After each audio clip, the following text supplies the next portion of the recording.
నాకు అనిపించినట్టు చెప్తాను. పక్క రివ్యూలతో మిగతా వాళ్ళతో మనకైతే సంబంధం లేదు ఫ్రెండ్స్. అవురా రే ఎండ ఏది వచ్చేసారా, అందరూ వచ్చేసారబ్బా.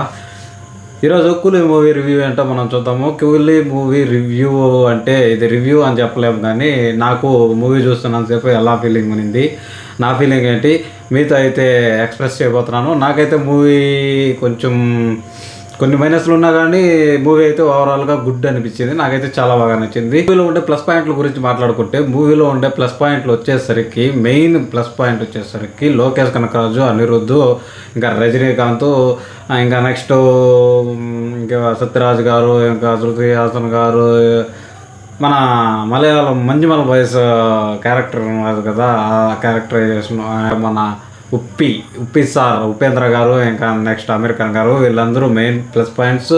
అండ్ పెద్ద స్టార్ కాస్ట్ అని చెప్పాలి.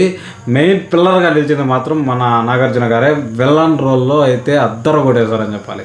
విలన్ షేడ్లో నాగార్జున గారు పక్కా విలన్ షేడ్లో ఎలా ఉంటారు అనేసి నేనైతే ఎక్సైటెడ్గా వెళ్ళాను మూవీకి. ర్యాంప్ ఆడిచ్చేశారు, ఇంకా చెప్పాల్సిందే పని లేదు. నాగార్జున గారు విలన్ షేడ్లో నాకైతే డెడ్డాస్గా నచ్చాడు. ఖచ్చితంగా చెప్పచ్చు, నాగార్జున గారు విలన్ రోల్లో సక్సెస్ అయ్యారు కంపల్సరీ. మెయిన్ బ్యాక్ బోన్ పిల్లర్గా నిలిచారు.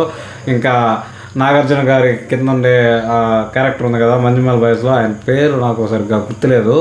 ఆ ఆయన క్యారెక్టరైజేషన్ అయితే వేరే లెవెల్ అని చెప్పాలి. అనిరుద్ధ్ అయితే బీజిఎంతో దుమ్ము పైకి లేపేస్తాడు. మన బక్కోడిని తక్కువ అంచనా వేయాల్సిందే పని లేదు. ఆల్రెడీ చాలాసార్లు అయితే ప్రూవ్ చేసుకున్నారు.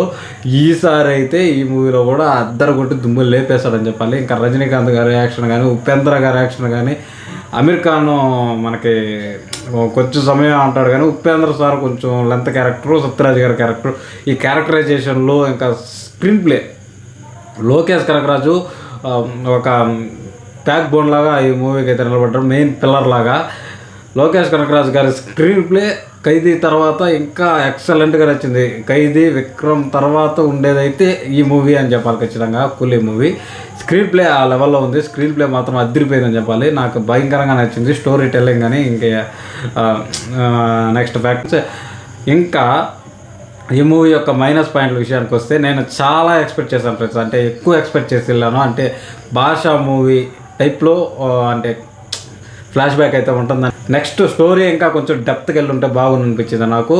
స్టోరీ అయితే కొంచెం ఆల్రెడీ మనం చూసిన సినిమాలాగానే అనిపిస్తుంది, కానీ స్టోరీ కూడా చాలా బాగానే ఉంది. స్క్రీన్ ప్లే వల్ల స్టోరీ మనకి పెద్దగా ఫరక్ అనిపించదు.